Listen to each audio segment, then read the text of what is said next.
ជាដំបូងនាងខ្ញុំសូមគោរពជំរាបសួរដល់ពុកម៉ែបងប្អូននាងខ្ញុំឈ្មោះផាត់សីហាជាសិស្សថ្នាក់ទី12នៃវិទ្យាល័យតេជោសៀមប៉ាង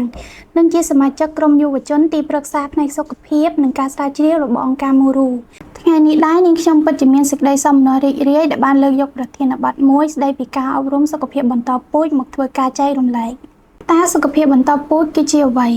សុខភាពបន្តពូជគឺជាស្ថានភាពនៃសុខុមាលភាពផ្លូវកាយផ្លូវចិត្តនិងសង្គមពេញលេញហើយមិនត្រឹមតែអវត្តមាននៃជំងឺឬភាពទន់ខ្សោយនៅក្នុងបញ្ហាទាំងអស់ទាក់ទងនឹងប្រព័ន្ធបន្តពូជនិងមុខងារនិងដំណើរការរបស់វានោះទេ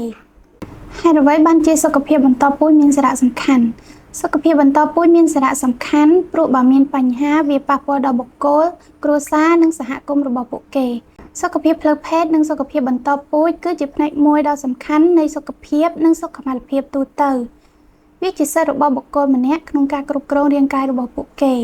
និងការអប់រំដើម្បីធ្វើការសម្រេចចិត្តប្រកបដោយការយល់ដឹងអំពីការរួមភេទបញ្ហាទាក់ទងនឹងសុខភាពបន្តពូជមានដូចជាជំងឺកាមរោគជំងឺអេដស៍មានផ្ទៃពោះទាំងវ័យក្មេងមហារីកមាត់ស្បូនដុំសាច់ស្បូនភាពគ្មានកូនអំពើហិង្សាផ្លូវភេទនិងមានបញ្ហាផ្សេងៗជាច្រើនទៀតអ្វីទៅជាជំងឺកាមរោគជំងឺកាមរោគមានន័យថាជំងឺឆ្លងតាមការរួមភេទមានបាក់តេរីវីរុសនិងប៉ារ៉ាស៊ីតជាង30ប្រភេទត្រូវបានចម្លងតាមការរួមភេទប្រភេទនៃជំងឺកាមរោគមានដូចជាជំងឺអេដស៍ប្រមេះទឹកបាយប្រមេះទឹកថ្លាជំងឺស្វាយជំងឺសេមាន់រលាកថ្លើមប្រភេទ B រលាកថ្លើមប្រភេទ C ជំងឺបង្ករោគដោយមេរោគផ្សិតជំងឺរលាកមាត់ស្បូននិងជំងឺរលាកដៃស្បូនផលវិបាកនៃជំងឺកាមរោគមានដូចជាមានភាពគ្មានកូនទាំងបុរសនិងស្ត្រីមហារីកមាត់ស្បូនទារកកើតមិនគ្រប់ខែទម្ងន់ទាបទារកស្លាប់ខ្សោយប្រាជ្ញាឬវិកលចរិតហានិភ័យកើតឡើងចំពោះការឆ្លងជំងឺកាមរោគផ្សេងៗទៀតរួមទាំងមេរោគអេដស៍កូនក្រៅស្បូនរលាកដៃស្បូនពិការភាពពីកំណើតស្លាប់ដោយសារការបង្ករោគធ្ងន់ធ្ងរយូរអង្វែងវិធីបង្ការជំងឺកាមរោគមានដូចជា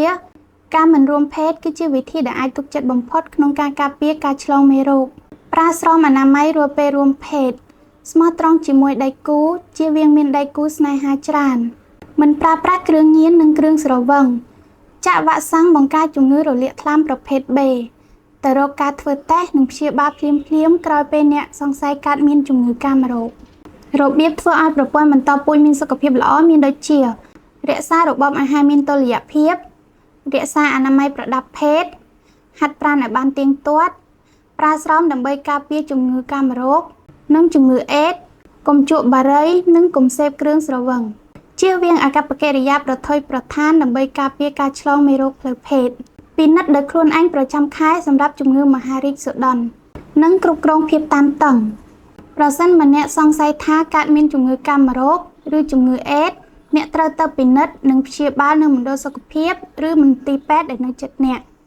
ត្រូវប្រើស្រោមអនាម័យឲ្យបានត្រឹមត្រូវរាល់ពេលរួមភេទដើម្បីការពារការឆ្លងជំងឺកាមរោគជំងឺអេដស៍និងការមានផ្ទៃពោះដែលមិនទាន់ចង់បានជាចុងក្រោយនាងខ្ញុំសូមអរគុណដល់ពុកម៉ែបងប្អូនសម្រាប់ការចូលរួមទស្សនាវីដេអូនេះខ្ញុំសង្ឃឹមថាវីដេអូនេះនឹងមានសារៈប្រយោជន៍សម្រាប់ពុកម៉ែបងប្អូនក្រោយពីទស្សនា